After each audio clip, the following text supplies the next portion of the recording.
Eso lo ha dicho el defensor del pueblo, a quien le damos la bienvenida porque ya lo tenemos en la línea telefónica. Estamos con Walter Gutiérrez Camacho, defensor del pueblo. Walter, ¿cómo está usted? Bienvenido a la tercera edición del informativo.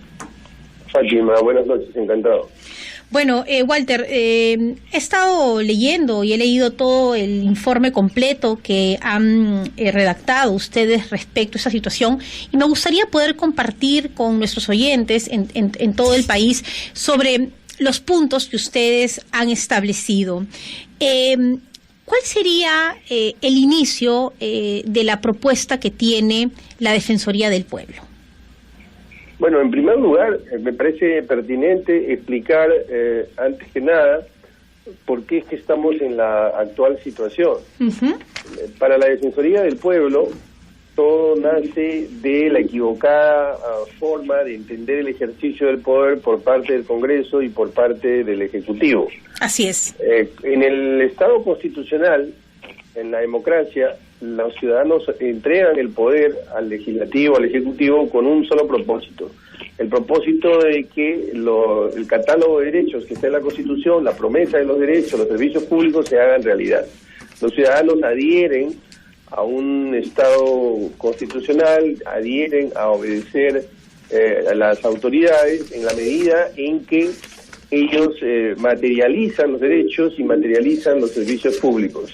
Esto es, digamos, una tarea cotidiana de los poderes. Sin embargo, los poderes en los últimos 3 años se han aparcado en una disputa permanente que ha conducido a esta crisis en la que estamos ahora.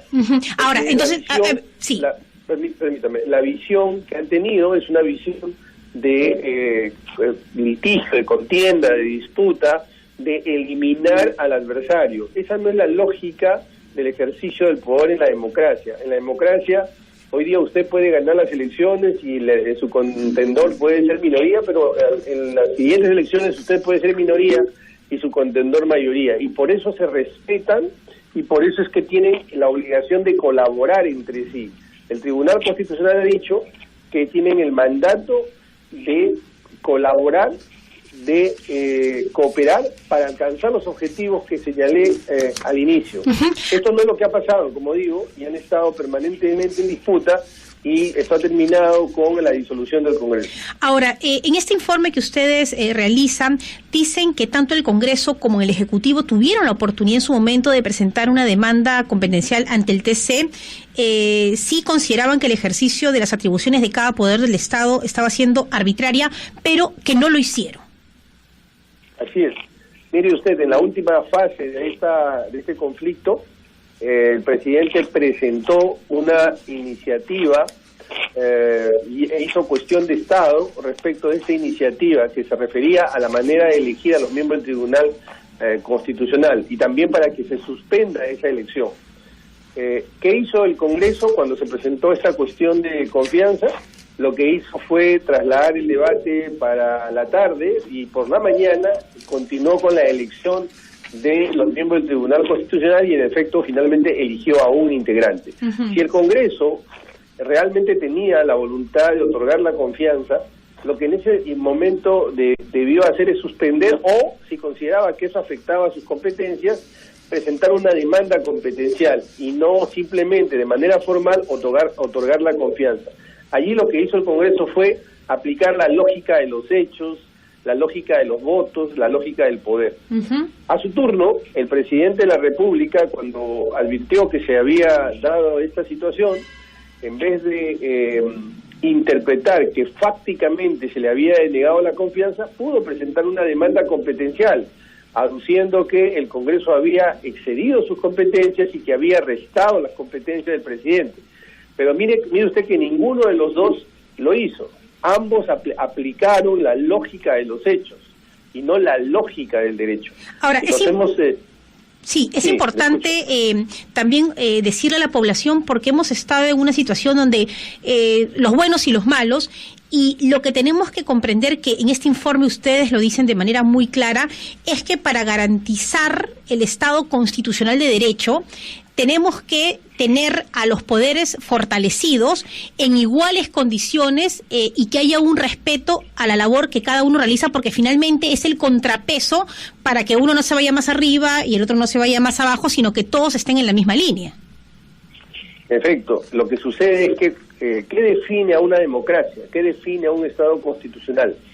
Es un error bastante extendido decir que la democracia es el gobierno de las mayorías. No, la democracia es el poder controlado, es el sistema de pesos y contrapesos, es el sistema a través del cual esa maquinaria llamado Estado se justifica para materializar los derechos fundamentales, los servicios públicos. Eso es la democracia, no es el gobierno de quien ganó y solo de quien ganó. Por eso hay pesos y contrapesos y hay límites. Lo que define, repito, la democracia es el control del poder y que el poder tenga un propósito clarísimo. Que, como lo vuelvo a decir, es la materialización de los derechos fundamentales. Ahora, yo aquí le he preguntado a varias constitucionalistas, ¿qué se hace en una situación en que el pueblo exige algo y está la Constitución? ¿A quién le hacemos caso? Y me han dicho, al pueblo. ¿Usted qué me dice? Mire usted, lo que sucede es que la Constitución incluso es un atajo, es un límite podría ser que toda la población estuviese de acuerdo, si hacemos, incluso unánimemente podrían estar de acuerdo sobre un determinado punto, pero ese determinado punto de repente colisiona con determinados valores. ¿Qué pasaría si ahorita hacemos una encuesta y la gran mayoría quiere que se reinstale la pena de muerte? La reinstalaríamos porque la mayoría lo establece. Claro. Sin embargo, en la Constitución se proscribe la pena de muerte, se reduce a la normativa que actualmente lo admite, nada más que es para traición a la patria en tiempo de guerra. Entonces, lo que quiero decir con esto es que incluso el poder popular, que hoy día puede tener un temperamento y mañana otro, también es limitado por la propia Constitución. Hay cosas que son intangibles en la Constitución. Por eso, repito, la democracia o el Estado constitucional es el sistema a través del cual se controla el poder político, el poder económico y el poder también de las grandes mayorías. Ahora, también hacen referencia ustedes en este informe sobre las funciones de la Comisión Permanente durante este proceso, y aquí también hay discrepancias entre el Ejecutivo y la Comisión Permanente. La Comisión Permanente pidiendo que los decretos de urgencia sean comentados como una deferencia, y el Ejecutivo en una posición en que está cumpliendo lo que la Constitución dice.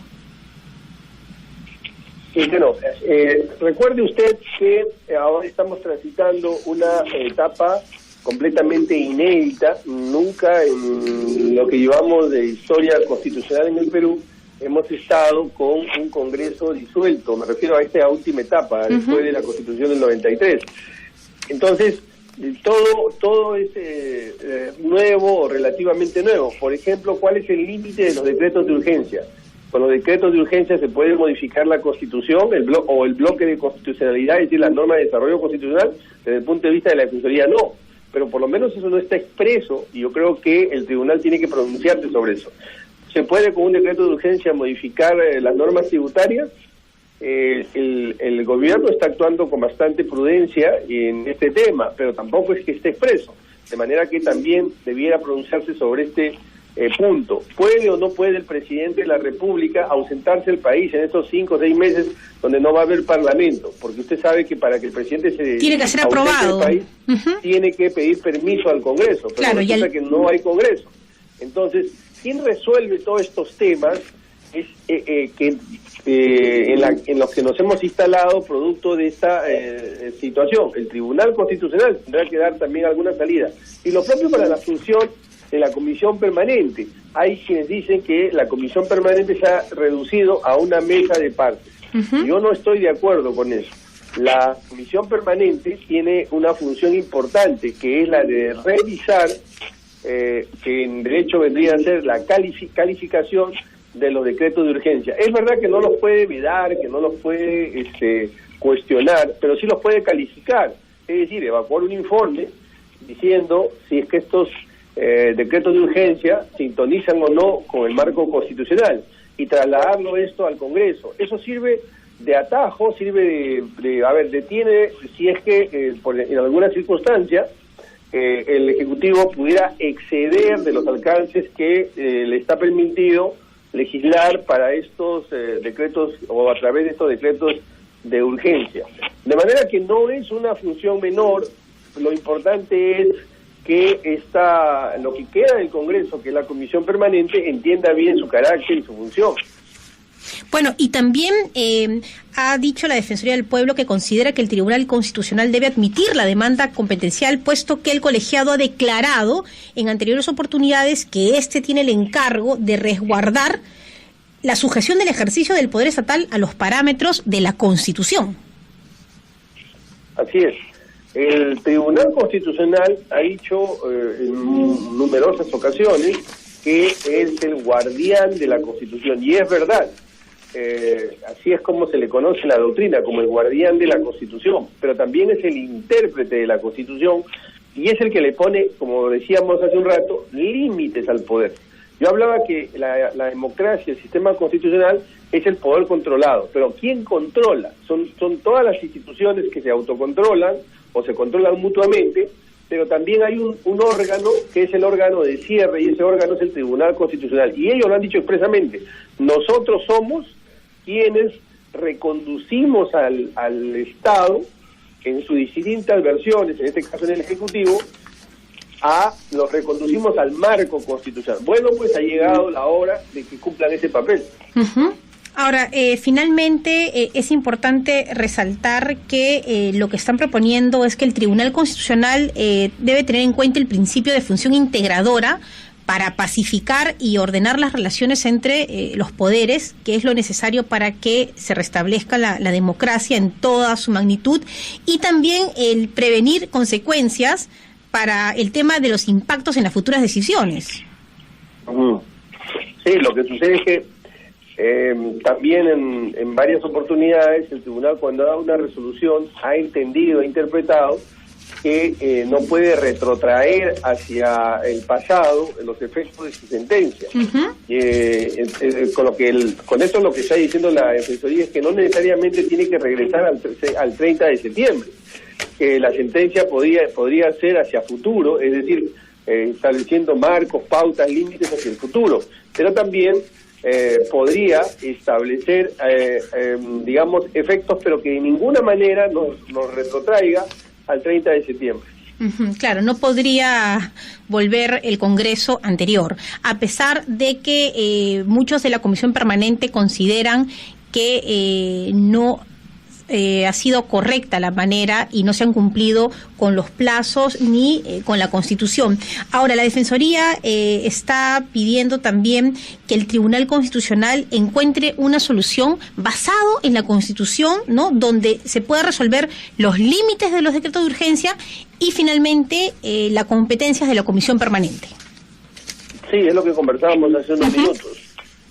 Ahora tenemos un poder que es el Ejecutivo, que no solamente es gobierno, sino también da normas. O sea, hay una concentración del poder que, digamos, está permitido por la Constitución, pero lo que es fundamental es saber si esta decisión se tomó adecuadamente. Uh-huh. Porque si la democracia es la división de los poderes y el control del poder, solo la ciudadanía, el país solo admitiría que se haya disuelto el Congreso si es que esa disolución se hizo con arreglo a la Constitución. Y quien tiene que decir eso es el Tribunal Constitucional. Bueno, le agradecemos por esta entrevista, doctor Gutiérrez, pero también le agradecemos por este completo informe, porque ustedes han detallado cada una de las interrogantes y también plantean cómo debería ser este futuro inmediato para pacificar al país. Gracias, doctor Walter Alba. Encantado, gracias. Perdón, Walter Gutiérrez. Estuvo con nosotros el defensor del pueblo, Walter Gutiérrez. Un informe que yo creo que todos deberían de leer sobre las propuestas que está haciendo para fortalecer la democracia.